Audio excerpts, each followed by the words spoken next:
एक गांव में एक नन्हा सा बच्चा रहता था जिसका नाम अहमद था।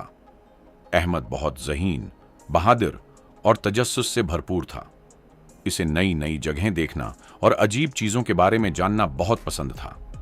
अहमद के गांव के पास एक बहुत बड़ा और घना जंगल था। लोग उसे जादुई जंगल कहते थे। गांव वाले कहते थे कि इस जंगल में बातें करने वाले जानवर, चमकते दरख्त और एक प्रसरार महल है जहां एक पुरानी रोशनी छिपी हुई है। अहमद यह सब सुनकर हमेशा सोचता, काश मैं एक दिन इस जंगल को देख सकूं। एक सुबह सूरज निकलते ही अहमद ने अपनी छोटी सी थैली उठाई। इसमें कुछ रोटियां, पानी की बोतल और अपनी पसंदीदा लकड़ी की बांसुरी रखी और खामोशी से जंगल की तरफ चल पड़ा। जंगल में दाखिल होते ही इसे अजीब सी खुशबू महसूस हुई। दरख्तों के पत्ते हल्की नीली रोशनी में चमक रहे थे। परिंदे मीठी आवाज में गीत गा रहे थे। अचानक एक नरम सी आवाज आई, अहमद, अहमद, इधर आओ। अहमद चौंक गया। उसने उधर उधर देखा तो एक सफेद खरगोश एक पत्थर पर बैठा था। क्या तुमने मुझे बुलाया? अहमद ने हैरत से पूछा। खरगोश ने सर हिलाया। हां, मेरा नाम चांदू खरगोश है। जादुई जंगल खतरे में है। स्याह जादूगर ने रोशनी का हीरे चुरा लिया है। अगर वो वापस ना आया तो ये जंगल हमेशा के लिए अंधेरे में डूब जाएगा। अहमद ने फौरन कहा, मैं मदद करूंगा। चांदू खरगोश खुश हुआ और बोला, लेकिन रास्ता आसान नहीं, तुम्हें 3 मुश्किल मरहले पार करने होंगे। अहमद ने हिम्मत से कहा, मैं तैयार हूं। पहला मरहला, बोलता हुआ दरिया चांदू। अहमद को एक चमकते हुए दरिया के किनारे ले गया। दरिया का पानी नीला और शफ्फाफ था। दरिया ने गूंजती आवाज में कहा, जो सच बोलेगा वही पार जा सकेगा। बताओ अहमद, दुनिया की सबसे बड़ी ताकत क्या है? अहमद ने कुछ देर सोचा, फिर बोला, दुनिया की सबसे बड़ी ताकत सच्चाई और नेकी है। दरिया खुश हो गया।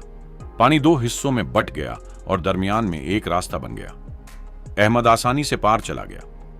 दूसरा मरहला, हंसता हुआ पहाड़। आगे एक बहुत ऊंचा पहाड़ था।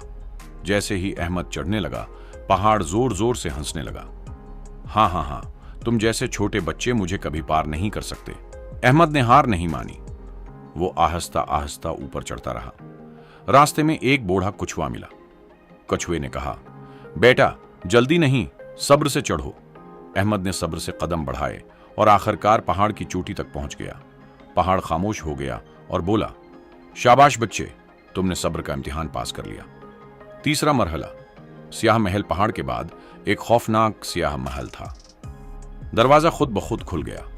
अंदर अंधेरा था और हर तरफ अजीब आवाजें आ रही थीं। अचानक स्याह जादूगर सामने आ गया। उसकी आंखें सरख और हाथ में काला आसा था। हा हा हा, एक बच्चा मुझे रोकने आया है, जादूगर बोला। अहमद को थोड़ा डर लगा, मगर उसने अपनी बांसुरी निकाली और बजाना शुरू की। बांसुरी की मीठी धुन पूरे महल में गूंजने लगी। जादूगर कमजोर होने लगा क्योंकि वो मीठी धुन और मोहब्बत की ताकत बर्दाश्त नहीं कर सकता था। जादूगर चीखा, नहीं, ये नहीं हो सकता।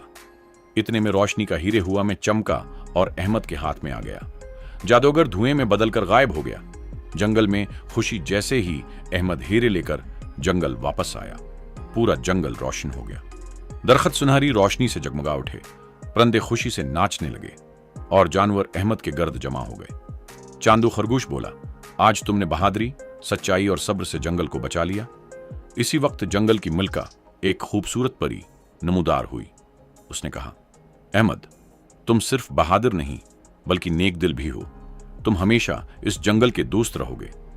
उसने अहमद को एक सुनहरी बांसुरी तोहफे में दी और कहा, जब भी तुम ये बांसुरी बजाओगे, जंगल के दोस्त तुम्हारी मदद को आ जाएंगे।